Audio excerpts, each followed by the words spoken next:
Do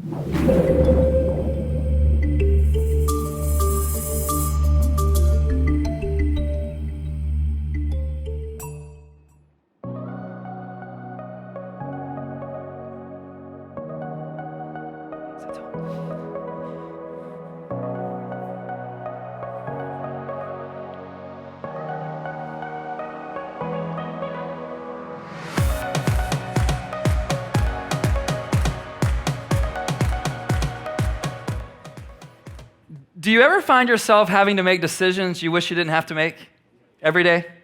I have a mentor, his word to me constantly was, Ben, the easiest decisions in life are the ones that are made for you. Even if I didn't like the decision, I think he's onto something. But have you ever been in that place where you're just having to make choices that you just would rather not make? Have you ever found yourself at a restaurant and you went in hoping, because it was a new place for you, you were hoping to find one thing you liked on the menu, you're a little bit of a picky eater, but as you began to scroll through the menu, you're like, oh my gosh, it all sounds amazing, I don't want to have to choose. You ever been there?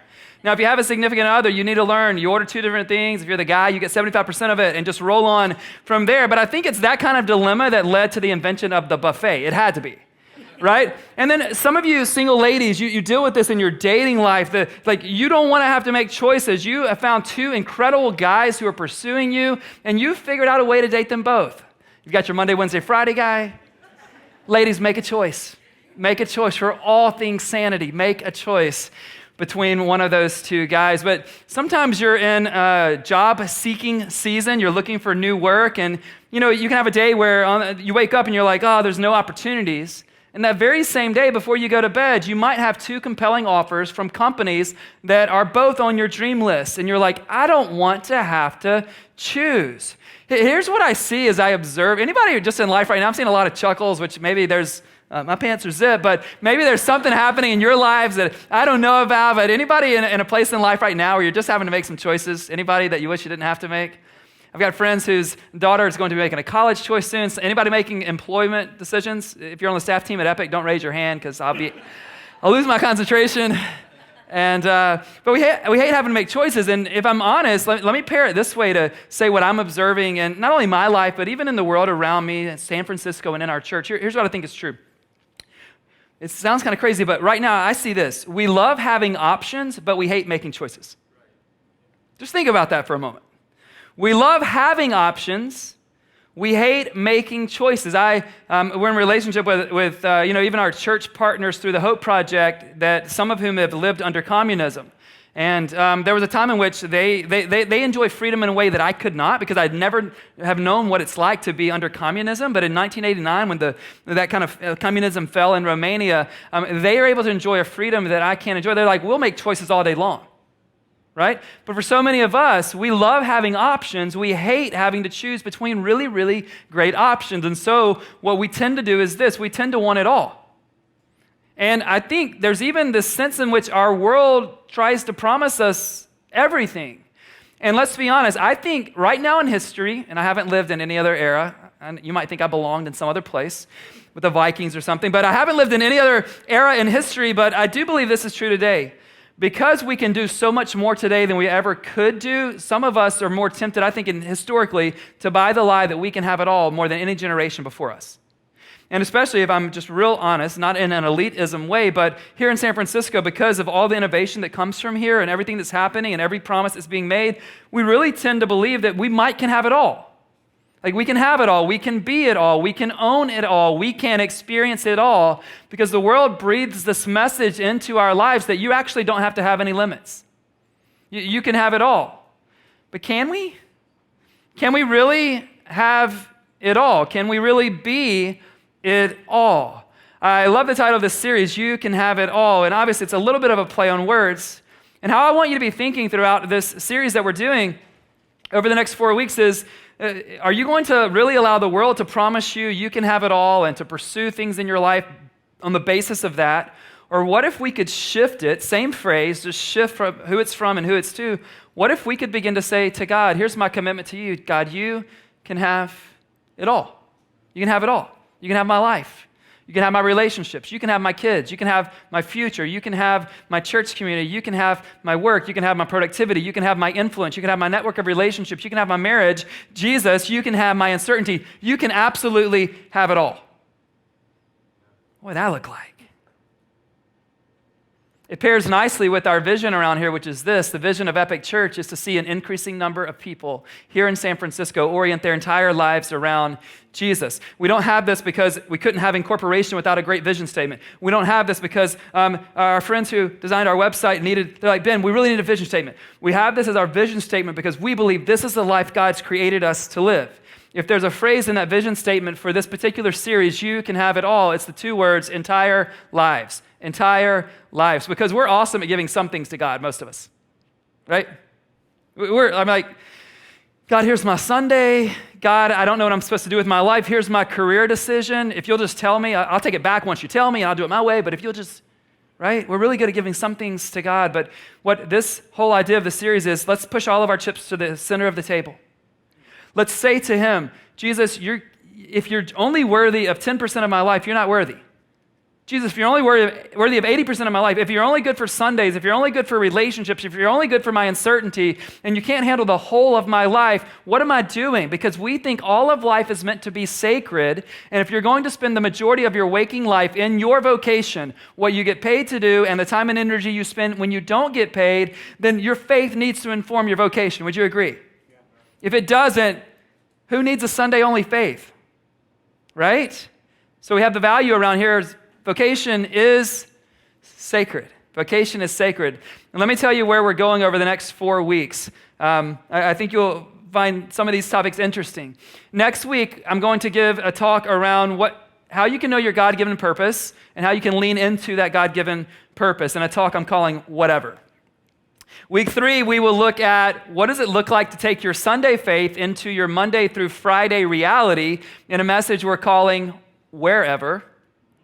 See if you can guess the next one.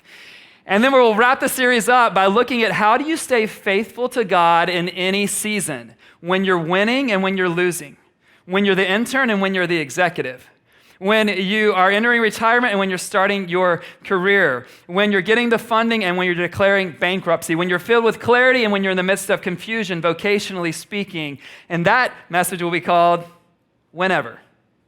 But today, so that's where we're headed. Next 3 weeks after today. Whatever, wherever, whenever. But guys, we've got to start with the first one. Whoever. Whoever. I know if you're like me, Ben, let's just dive deep into the purpose conversation. If I'm honest, that's what I love to talk about more than anything else, and most of you know it, and most of you give me that nauseated look when I start talking about it. I love talking about purpose. I would love just to get into it, and we will get into it. Because I thought whoever has to go first, whatever's right after it, okay? We're going there next week. Join us online or right here in person. But here's why we have to talk about whoever first. It is better to become the right kind of person while having the wrong vocation than to be the wrong kind of person while having the right vocation. Now, they're not disconnected. It's not that you choose one, but if you don't get first things first, you're going to be in bad trouble. Think about it like this. Here's how I'll prove it to you for yourself. It's always good to see other people's example, and then you're like, oh, maybe that's true for me. Think about how many people that you work with or you observed, even here in San Francisco, Bay Area, whatever, and when you see them living out their vocation, you have no doubt that they are doing exactly what God created them to do. Do you know these people? But when you look at their character, you're like, whoa.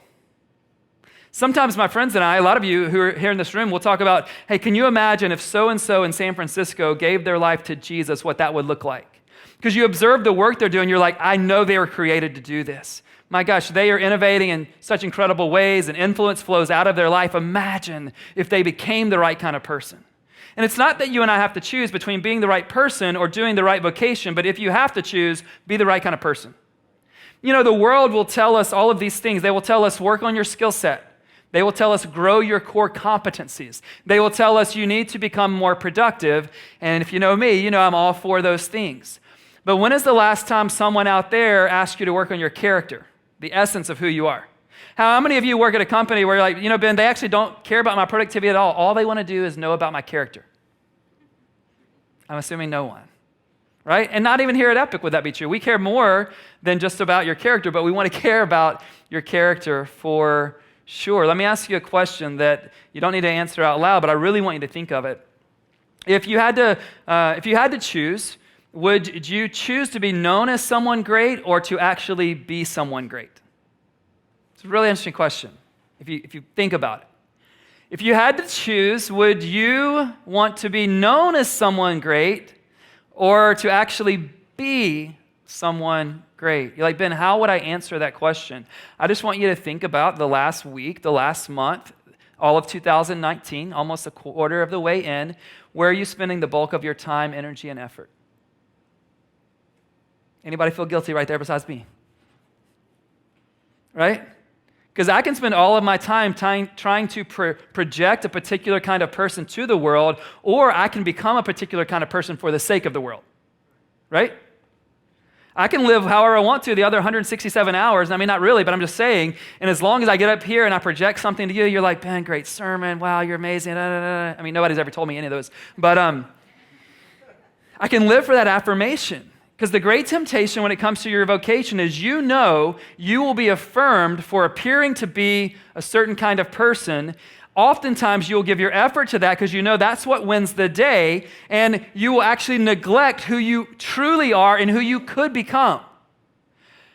Now, all of us deal with this to different degrees, but I want you to imagine, what if you could just, let's think 2 hours a week. Let's assume that you spend 2 hours a week, and I don't know how to get the consumption of energy into like real terms. So just imagine you're spending 2 hours a week and a lot of energy and a lot of effort trying to project who you are to the world. Imagine if you took those 2 hours and instead you actually became a particular kind of person for the sake of the world. Just 2 hours a day. Somebody do the quick math. And what are we into for the year? Come on, easy math, guys. Come on, teacher friend. 2 hours a day, it's not a leap year, 365 days.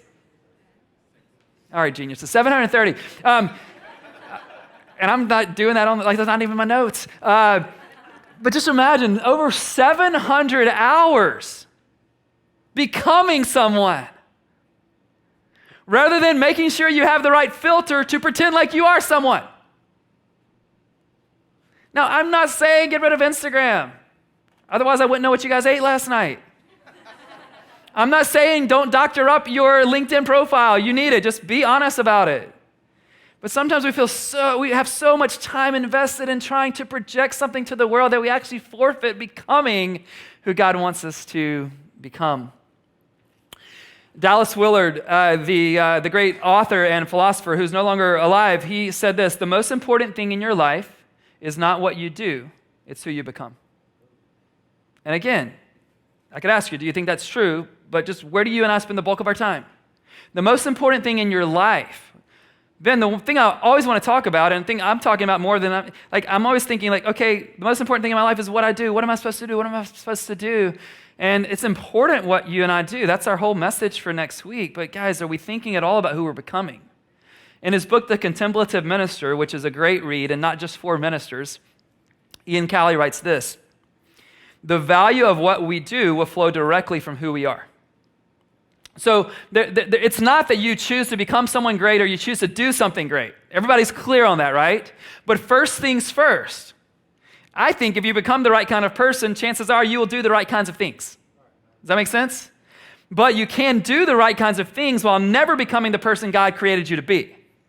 Right? Now, I'm the person that rolls out of bed going, what do you want me to do today, God? But I first need to ask a primary question and then get to that secondary one. God, who do you want me to become today?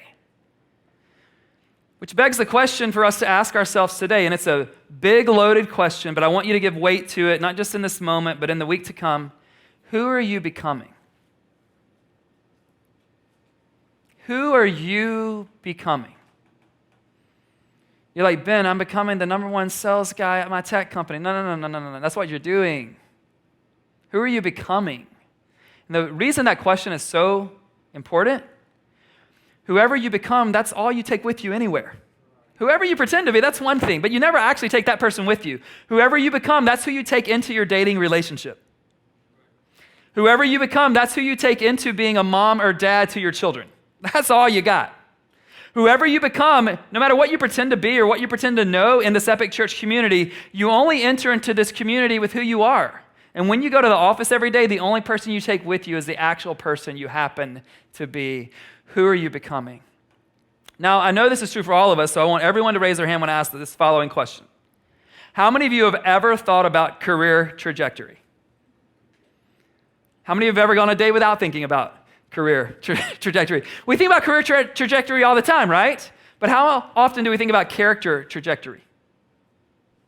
When it comes to career trajectory, here's what we do, or here's what you should do. This is free consultation. Pay me later. Career trajectory. Here's where I want to be in my career. Everybody said some version of that, right? It could be retirement. That's your career trajectory. Doing nothing, career trajectory. Being the partner, associate, whatever. So what you do is you look at where you want to get to in your career. You look at where you are today, and then you figure out how to close the gaps. Everyone knows the system, right? That's why you went to college. You didn't learn anything maybe, but that's why you went to college.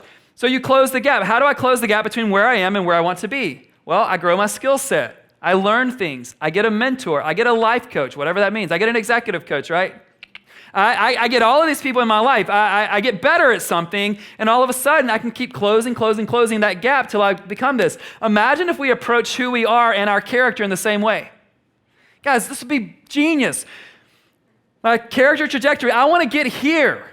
I want to become this person. I want to be filled with the fruit of the Spirit. I want to have joy and peace and love and gentleness and kindness. And oh my gosh, I would know I got there when I get patience. Anybody else? I want to get there, but here's where I'm at today. What if we thought about character trajectory in the same way? I'm going to close that character gap. I'm going to get someone who's further along in their faith than me. I'm going to be engaged in my small group. I'm going to start some spiritual practices. I'm going to start trusting God with my finances. I'm going to close that character gap. Imagine what would happen if we close the character gap, because I'm so convinced that we push aside the stuff that's most important to go after the things that are pretty important but not most important. Again, you guys, we have it as a value. I feel like I have to keep kind of giving the disclaimer that we really care about what you do. But who you are is actually who you will take into what you do. Who are you and who are you becoming? And then what's in the middle of your life? Like, what's at the center of your life? The most dangerous lie that I think I see so many people in our community here, and even myself buying into at times, is this lie. The best life I can live is one in which I'm at the center of it. Now, let me tell you what that means in totality. Sometimes when you hear that, you think, Ben, yeah, my life is awesome. It's all about me. I know that's bad, whatever. That's the lie. Okay. But guys, what I also see in our community is when people are in a bad space, they make their lives even more about them. Anybody ever been there? Right? I'm feeling anxious. I'm feeling depressed. Do I make my life about other people in that time? And one of the things I want to say, I don't know who this word is for, and I don't usually do this, so here it comes. Some of you will get healed if you will just take your eyes off yourself for a moment. I believe that that's from God. Some of you, your healing is on the other side of your self-centeredness. Okay, there it is. Now back to what I did know I was going to say. I just believe that. I believe that. But we believe the lie that if we'll put ourselves in the middle, put ourselves at the center, everything will go well. But tell me this, is that better? Is that best for people around you in your life that you put yourself at the center? Everybody knows the answer, right? Of course it's not. But let me tell you something that you might not know. I now want to appeal to your most selfish ambition. Putting yourself at the center isn't even best for you. It's not even best for you. You can't hold the weight of that spot. And it doesn't work out. I'm going to give you 2 quotes today from probably my favorite book, Mere Christianity by C.S. Lewis. Here's the first one. I want you to think about it. Lewis writes, "The moment you have a self at all, there is a possibility of putting yourself first." We all know this. Wanting to be the center. Wanting to be God, in fact. That was the sin of Satan, and that was the sin he taught the human race. Now, some of you know what I'm about to teach you. Some of you don't know, but I think it's an eye-opening thought. Satan did not become Satan because he was hell-bent on being evil. Satan became Satan because he was hell-bent on being God. It should be mind-blowing. If you are a Christian, you knew that, and it especially should blow your mind. Like, he didn't become the devil by being a bad guy. He didn't become the devil by wanting to destroy humans. It started with him wanting to be the center. And you're like, Ben, are you saying that if... you might. So your trajectory with yourself at the center, where might that lead? I can't tell you for sure, but I'm guessing nowhere good. I want to give you two verses today. Matthew chapter 16, 24 and 25. It's on the app. You have a Bible maybe. Stand with me. I just want to read two verses. And here's what I want you to think about as I read them. Matthew 16, verse 24 and 25. I love speaking on so many topics around here, but today really is about deciding who is the whoever you're going to be. And I want you to hear from Jesus, his promise. You get to opt into which whoever you'll be, but you have to live with the implications of that. Here's what Jesus says. Then Jesus said to his disciples, whoever wants to be my disciple must deny themselves and take up their cross and follow me. For whoever wants to save their life will lose it, but whoever loses their life for me will find it. You may be seated. Okay, I know that was really short. And you're like, really, Ben, just two verses? If we go the right path on this text with the offer Jesus is making to us, everything changes. I want you to think about the phrase that's the title of this series, you can have it all. The word whoever, the title of today's talk, it shows up 3 times in these 2 verses. Jesus says, whoever wants to be my disciple. Now again, remember, we love options. You remember that? That was just like 8 minutes ago, or 12. We love options. So what we want to do is go, hey, Ben, I do want to be considered a Christian, but I don't want to be one of those disciple guys or girls. That doesn't exist. Everybody understand that? So Jesus gives us 2 options in verse 25, right? He says, whoever wants to follow me, but he does that first, and then he goes on and he says, whoever wants to save their life will lose it. Whoever loses it for me will find it. We want to know, is there a third option? Jesus, can I give you my life when that's convenient and then take it back when I want it back? Right?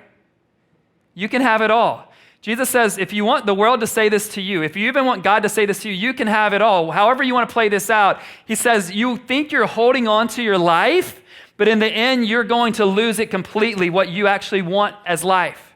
He said, but if you are willing to lose it, not just aimlessly, guys, becoming a Christian, which some of you are going to do maybe even before we leave this room, becoming a Christian isn't about just going, well, I've got to give up all that I ever wanted and I don't get anything in exchange and it's just aimless and I'm like, oh, I've got to just be, not enjoy anything in life. It's not that. He's like, if you will lose it for me, in other words, if you lose it to me, you'll find it. I told you 2 C.S. Lewis quotes from Mere Christianity. Let me tell you how the entire book ends. Maybe I'll just read the book one series. Like just read it, the chapter.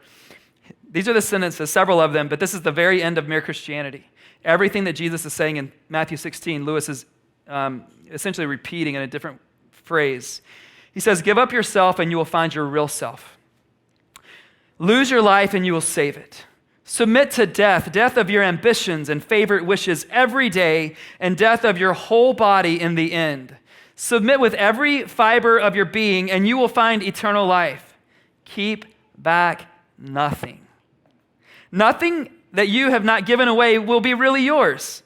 Nothing in you that has not died will ever be raised from the dead. Look for yourself, and you will find in the long run only hatred, loneliness, despair, rage, ruin, and decay. But look for Christ, and you will find him, and with him everything else thrown in. Counterintuitive. Whatever in you that hasn't died will not be able to experience resurrection. There's a 3-word sentence Lewis gave us. I want to put it back on the screen and isolate it so you see it. Had everything to do with the You Can Have It All series. He said what? Keep back. It's like the only way you get in on what God wants to offer you is if you and I push all of our chips to the table and go, okay, you can have it all, Jesus. You can have my life. You can have my work. You can have my relationships. You can have my uncertainty. You can have my anxiety, because I remember you said, cast my anxiety upon you because you care for me. You can have my kids. They're getting on buses around the city. I can't control that. Obviously, Jesus, would you have it all? Would you have it all? Over 300 times in the Bible, you will encounter this word whoever.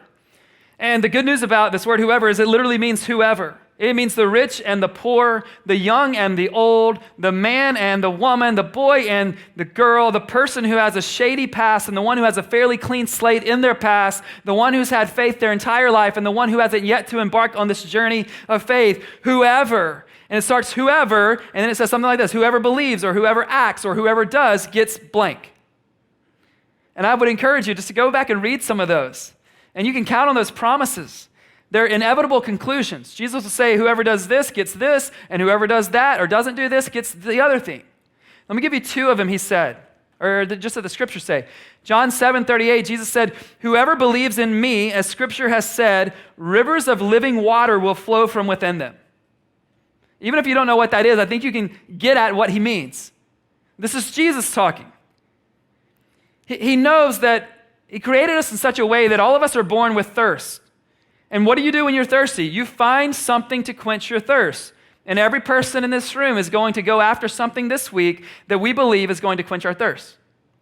Right? For me, I'm just looking at my weather app going, I need some sunshine, I need some more sun, I need some, right? Help me out. But you're looking to something. You're looking to a relationship. You're looking to the stock going public, and then you will have your thirst quenched. You're looking to some sense of pleasure, or the boss telling you you've been promoted, or here's a bonus, or you hit your targets, or whatever. What are you looking to? Jesus said, whoever believes in me, rivers of living water will flow from within him. We can assume that the opposite is true also. Whoever refuses to receive my invitation, they're not going to experience the living waters I created them to receive.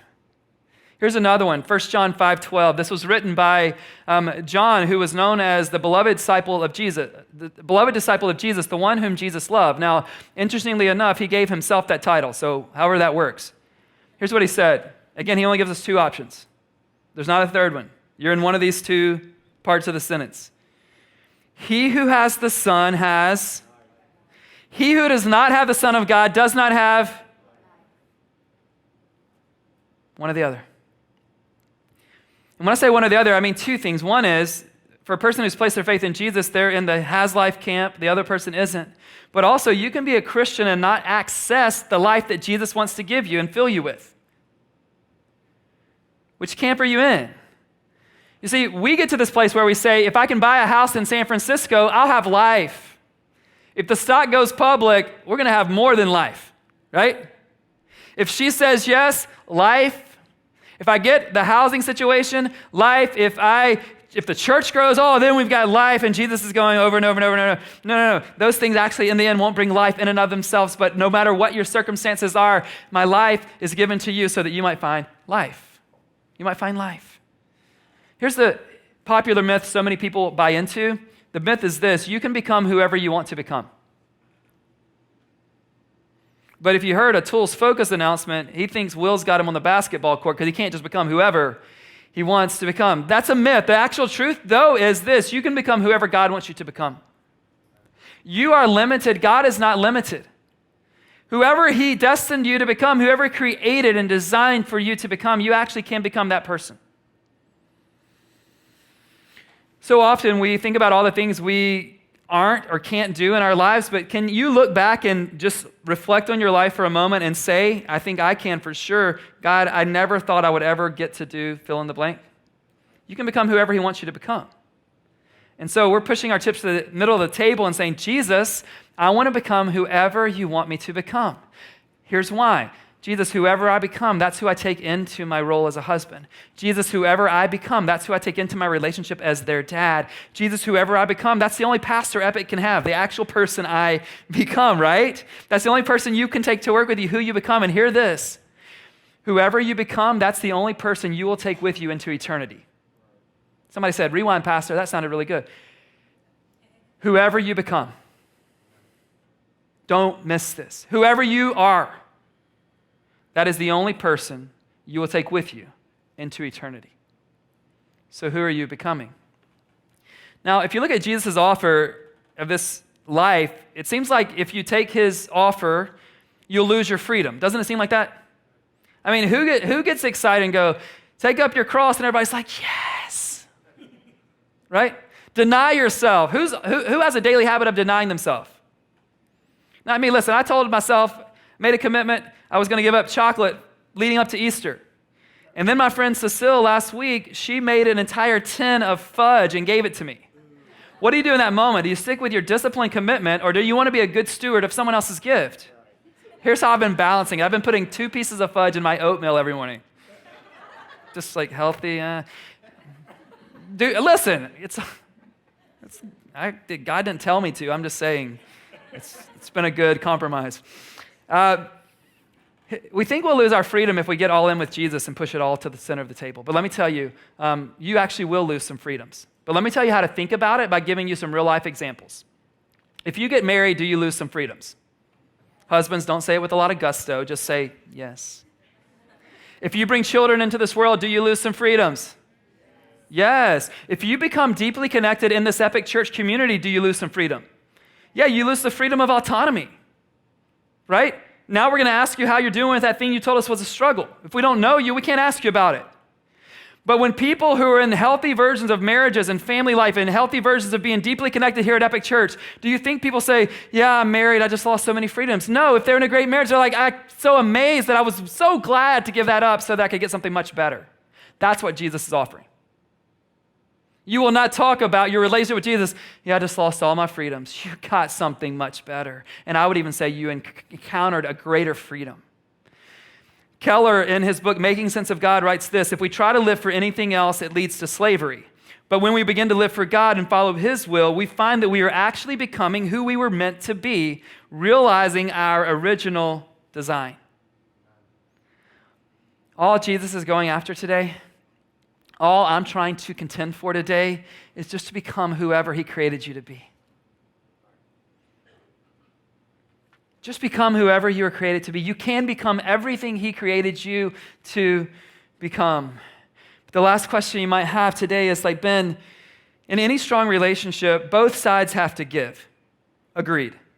So, Ben, you're telling me, tell Jesus He can have it all, go 100% in with Him, push all of my chips to the center of the table. Is He doing any giving Himself? Great question. Paul said it this way when he wrote to the churches in Galatia in Galatians 2:20. He said, I've been crucified with Christ. I gave myself up. I no longer live, that he's talking about his old life, but Christ now lives in me. The life I now live in the body, I live by faith in the Son of God. Who finished that? Who loved me and gave Himself for me. We're like, oh man, what am I going to get if I go all in? And will Jesus even respond to me? Listen, before you ever said to Jesus, you can have it all, He said to you, you can have it all. Loved you and gave Himself for you. Your vocation will not give itself for you. Your pastor, even if he could give himself for you, it wouldn't matter in the way that you need someone else who can give themselves for you in a way that brings you the life you were created to embrace. The life we lost in the garden can be restored to us in the here and now and certainly to come. Or you can keep playing the same game. I can keep going, oh no, God, I think I know what's best. Guys, you're in one of those whoever camps. If you're not a Christian, you can be the person walking out this room with life today. The one who asks you to give up what you think is life is ready to exchange you with an even better life that's abundant and eternal. But for some of us who actually have faith in Jesus, we're living as though something else has to produce life for us and that He's not enough. I know I do that too many times. And so today, here's what I want to do. I ask you just to take a posture of prayer. If you close your eyes. For those of you in the room, we've seen this response already throughout today, just seeing people embracing faith in Jesus. We don't do this every week, but today especially with this message, this offer from Jesus, we want to give you an invitation to say, Ben, today I'm becoming part of that whoever has the Son of God has life. If today you're at a place where you are ready, for the first time really in your life, to say, Jesus, here's my life, you can have it all. Would you just lift a hand so I can pray for you? It's awesome. It's incredible. Yesterday we had our Alpha retreat and just seeing men and women offering their lives to Jesus for the first time. Just keep those hands up. And all you need to do is pray this. Jesus, you said to me with your life on the cross and your death that you gave it all for my sin. And today I'm saying to you, I want to give you my life. I want to give it all. If that's you, welcome to the family. Super pumped for you and what's ahead. And we'd love to know about that just so we can help you become who you were created to become. You can mark something on your card or the app. You can just email simply ben@epicsf.com. I'd love to celebrate that with you. You can tell us in the lobby. But those of you who are people of faith, what are you living as though is life-giving? What are you looking to and saying, my life will only be really abundant if I get this or that? Jesus says, like, hey, why don't you let go of that grip? Why don't you lose your life for him? Tell him he can have it all. Push those chips to the center of the table and say, Jesus, here I am. Jesus, we want to say that to you. We want to build our lives on what is solid, and we can't do that as long as we have a grip on our own lives. Lord, would you help us to surrender, to take our fingers off of our lives and say to you, Jesus, we're putting our lives in your hands, and we're going to allow you to be responsible for what results from it. Jesus, I pray that you would correct what needs to be corrected, that you would compel us to become the kind of whoever that you created us to be. After all, that's the only person we will take into any environment in this world and into the next. Would you stand with me? These guys are going to lead us in a song in just a moment, and I want to just tell you where this song comes from. Jesus said at the end of the Sermon on the Mount, he said there were two people who built houses, and on the outside, both houses looked the same. You wouldn't have known any difference. But there was a day where the storm came and the winds blew and the flood waters began to rise. And he said, the one who built his house on the sand, that home was destroyed. It didn't have anything constant. It didn't have the right foundation. But the person who built their house on the rock, it endured the storm because it had anchored itself to something that wasn't going to go away regardless of the circumstances that came in. And every one of us in our lives, we are building it on something. And all I want to ask you today is this. Whatever you're building your life on, can it handle the storm? Can it handle the pink slip at the office? Can it handle the bad health report? Can it handle when the stock doesn't go public and you have to shut the company down? Can it handle it? Jesus is saying, if you will lose some freedoms, I will give you a greater freedom. But you've got to be really clear on what you're going to build your life on. So let's declare this as Paul leads.